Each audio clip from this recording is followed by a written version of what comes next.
এই দেখো বন্ধুরা, আজকে প্রকৃতির মাঝেই চলে এলাম। কত সুন্দর লাগছে, আবার কিন্তু ভয়ও লাগছে। এই দেখো চারিদিকে জঙ্গল আর জঙ্গল, এই দেখো। আর ওই দেখো জঙ্গলের মধ্যে একটি বাড়ি দেখা যাচ্ছে। চলো তো দেখা যাক ওটা কিসের। ওই দেখো, দেখতেই পাচ্ছ বন্ধুরা, ঘন জঙ্গলের মধ্যে এই একটি মন্দির দেখা যাচ্ছে। এই দেখো, দেখতে পাচ্ছ? চলো দেখা যাক এটা কি মন্দির।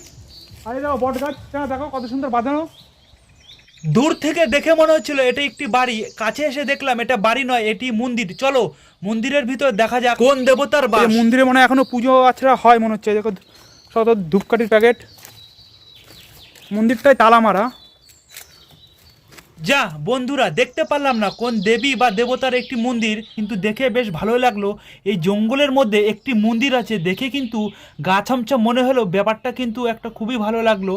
আর ওই দেখো মন্দিরের সামনে একটি বট গাছ। আমরা দুজন ছাড়া এই ঘন জঙ্গলে আর কেউ নেই কিন্তু। আর তোমরা চাইলেও এই জঙ্গলে এসে ঘুরে যেতে পারো। তাহলে বন্ধুরা আজকের মতন আসি, দেখা হচ্ছে পরের ভিডিওতে।